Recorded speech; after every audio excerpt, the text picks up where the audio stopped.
Bonjour et bienvenue dans Reporter, le magazine de grand reportage de la rédaction de France 24. 19 jours ou 12 ans de négociations, on ne sait pas lequel de ces deux chiffres l'histoire retiendra. Ce 14 juillet, on le sait en tout cas, aura marqué la signature de l'accord entre le groupe dit P+5, les 5 membres permanents du Conseil de sécurité de l'ONU plus l'Allemagne, et la République islamique d'Iran. L'Iran qui renonce de facto à se doter d'une industrie nucléaire militaire dans les 10 ans à venir. Une négociation intense avec ses coups de théâtre, ses avancées et ses reculs, parfois ses chantages et ses menaces, qui ont culminé à Vienne dans un ballet diplomatique ininterrompu pendant 19 jours et autant de nuits. Nos reporters Antoine Mariotti, Julien Münzer et Patrick Hermansen ont eu un accès privilégié aux coulisses de ces grands hôtels et de ces salles de conférence. Tout de suite, on regarde le reportage. Troisième décollage en une semaine, direction Vienne. Laurent Fabius rejoint ses partenaires pour arracher un accord sur le nucléaire iranien. Et l'horloge tourne. Après une première prolongation, il ne leur reste officiellement que 48 heures pour mettre un terme à 12 ans de crise. Quand je ne suis pas sur place, j'ai fait très souvent l'aller-retour, j'ai mon directeur politique au téléphone, M. de Rivière, qui me fait le point tous les matins, tous les soirs. Et puis, à l'issue de ce qu'il m'a dit, je donne des instructions à la délégation et parfois j'appelle directement mes collègues ministres. Depuis fin 2013, la voix de la France est parfois redoutée par les partisans d'un accord. Paris n'avait alors pas hésité à bloquer un premier texte élaboré en catimini par Washington et Téhéran. Et nous avons été dès le début fermes. Pourquoi? D'abord parce que j'aime pas qu'on me raconte des histoires. Et donc ça m'a amené plusieurs fois, enfin en tout cas une fois de manière très nette, alors qu'il y avait une espèce de projet qui s'esquissait, à dire à mes propres partenaires, écoutez non, c'est pas sérieux. Et donc ils ont été obligés d'en convenir. Donc ça a changé un peu les termes. Ma petite valise, vous l'avez? Oui, on l'a. Mais cette fois, Paris ne s'opposera pas au processus. Les déclarations publiques sont plus conciliantes devant le palais Coburg, où sont retranchés les négociateurs et où campent des centaines de journalistes.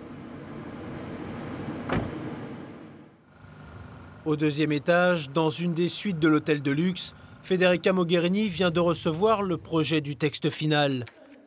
La chef de la diplomatie européenne chapeaute ces négociations. Et même lorsque les réunions s'arrêtent enfin, les ministres et leurs équipes doivent plancher sur les contre-propositions iraniennes. Un véritable ping-pong diplomatique. Le travail technique est en train d'avancer dans une façon plutôt positive. Alors, ce que je vais faire cette nuit, en effet, c'est lire les textes, voir les points qui sont ouverts, les points techniques et les points politiques qui sont ouverts. Demain matin, très tôt, avant que les réunions commencent, voir ça avec nos équipes de l'Union européenne et après discuter avec les ministres.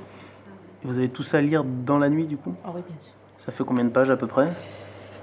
J'ai pas compté, c'est mieux. Je pense que ça va être plus ou moins 50 de pages.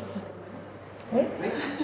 Oui, parce que là, je dois faire à demain. On se voit demain matin, 8h.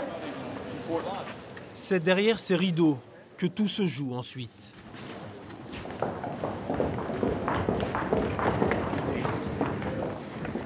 Lors de cette séance plénière, une fois les caméras parties, Federica Mogherini s'impatiente face au manque d'avancée.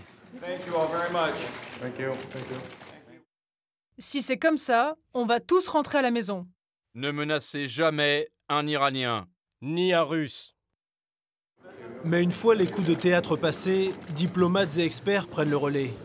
Deux spécialistes du CEA, le commissariat à l'énergie atomique, sont intégrés à la délégation française. Chaque pays retravaille les plus petits détails du texte avant de se coordonner avec les autres.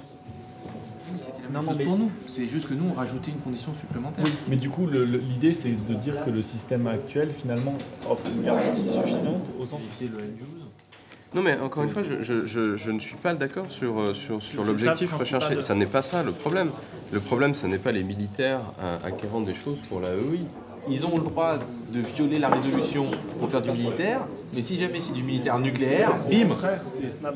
En fait, on essaie de résoudre les problèmes qui se posent dans la négociation. On a des positions de départ, on a des réponses des Iraniens, des contre-propositions, qui le plus souvent ne sont pas complètement satisfaisantes, pas complètement compatibles avec nos propres objectifs. Pendant que les Français débattent entre eux, les réunions s'enchaînent à tous les niveaux. Ministres, diplomates, experts techniques. Federica Mogherini sort d'un nouveau tête-à-tête avec Mohammad Javad Zarif. Son bras droit Helga Schmidt quitte tout juste ses homologues iraniens. C'est désormais un rituel. Les deux femmes se rejoignent pour faire le point sur les dernières avancées. Chaque délégation a ses spécialistes. Nucléaire civil, nucléaire militaire. Ou comme pour Francesco Fini, sanctions internationales. Je travaille sur les textes. Là, je préfère à ce stade du processus ne pas en dire plus parce que nous sommes vraiment dans la dernière ligne droite. Mais nous arrive aussi de travailler sur base de propositions et contre-propositions. Mais beaucoup se fait dans des réunions aussi. Loin des caméras, les diplomates confient que plus de 90% du texte final est déjà écrit. La plupart des questions techniques sont réglées. C'est désormais l'heure des choix politiques. Et c'est au ministre de trancher. Bon, alors, où en est-on avant de voir nos amis? Écoutez, monsieur le ministre, la négociation, on en est toujours au même point, c'est-à-dire qu'en fait les difficultés majeures persistent. Qu'est-ce qu'on a comme précision supplémentaire? Des modalités d'accès à Parchin, et ensuite l'engagement d'accès à d'autres sites, mais sans doute pas militaires. Et cette formule de workshop, de réunion de travail pour rencontrer les personnes qui intéressent l'agence. Il faut, dans la nuit ou demain, faire parvenir le maximum de textes. Oui. Pour que je vous dise ce que j'en pense. Oui. Quand vous revenez demain soir, en fait, je pense que ça sera... On verra mieux si on a une chance... si on est du bon côté, on tombe du bon côté de la colline ou pas. Parce que je pense qu'à mon avis, on verra à ce moment-là si c'est possible ou pas. Reste à définir quel est le bon côté. Exactement. On est pas mal installés. Vous savez, c'est un peu le loft. C'est un petit peu... J'espère que c'est pas tout à fait la même chose. Non. Mais, Dernier aller-retour express à Paris pour Laurent Fabius, le 6e en 2 semaines. Les autres ministres impliqués dans les négociations font aussi des sauts de puce dans leur capitale pour gérer les autres dossiers. Seul John Kerry n'a pas quitté Vienne depuis 2 semaines. Jamais en 40 ans, un secrétaire d'État américain n'était resté aussi longtemps loin de Washington. Dans sa suite, Federica Mogherini surveille, elle, la couverture médiatique des négociations. Ça influence les décisions ou le débat politique dans les pays qui sont impliqués dans les négociations. Alors, voir comment les nouvelles passent, ça revient à la table de négociation. Voilà. Come in. We go. No, it's fine. Just there. It's okay. You tell me a little bit before we go? Okay, good. And that's it. Okay.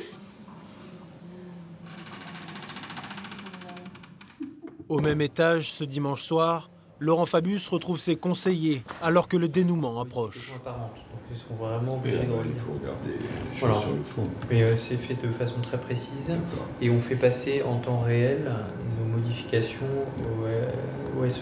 Il faudra me donner tous les éléments pour ce soir. Il y a donc un dîner des ministres ce soir à 20h avec tous les ministres présents.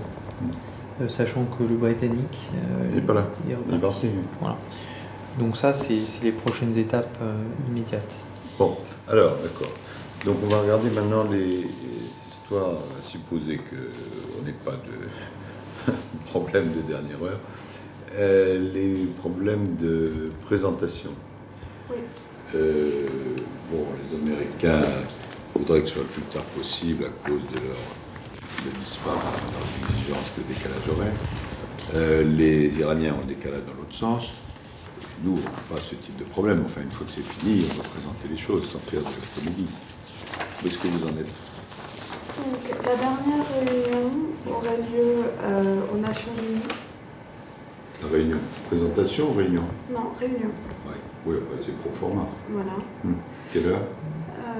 Ils n'ont pas fixé d'heure pour le moment. Je ne vais pas faire de faribole. Quand c'est terminé, on présente ce qu'on a présenté et puis voilà, c'est tout. On ne va pas être en rang d'oignon pendant que... Mais c'était une demande de Zarif. Oui, d'accord. Enfin, bon. Voilà, on est dimanche. Dimanche 12. Ma prévision, mais qui peut être toujours démentie, c'est qu'on va se mettre d'accord ce soir. Après, il y a des vérifications à faire, des traductions de textes. Et puis, nous avons aussi écrit, les Européens, une lettre aux Américains pour nous assurer que si vraiment les sanctions sont levées, ça ouvre évidemment des perspectives commerciales et que ce ne sont pas uniquement les Américains qui en profiteront. Du balcon de sa chambre, le chef de la diplomatie iranienne répond aux journalistes qui l'interpellent. Et son optimisme est plus mesuré. 24 heures de plus seront nécessaires, selon lui. L'histoire lui donne finalement raison. Le mardi 14 juillet à l'aube, fin du suspense. L'accord est trouvé et met fin à 19 jours de négociations ininterrompues. Reste à traduire le texte et le présenter aux médias. On est dans le symbolique maintenant. Un ami chinois dit « C'est bien que ce soit le jour du 14 juillet. » Alors, on l'a fait exprès pour vous. Je ne suis pas tout à fait sûr. Mais bon, c'est gentil. Dans les couloirs, le Français retrouve ses homologues. Les ministres des grandes puissances se détendent enfin. I can't believe I actually might be going home. Yeah. There'll be something else somewhere else to do. In Washington. You'll be on the Hill tomorrow? Probably Wednesday. What's tomorrow? Tomorrow. Today's Tuesday. Oh my God, Wednesday, Thursday. I have no sense of what day. C'est Federica Mogherini qui préside la dernière réunion. L'équipe de négociateurs iraniens prend le temps d'immortaliser le moment.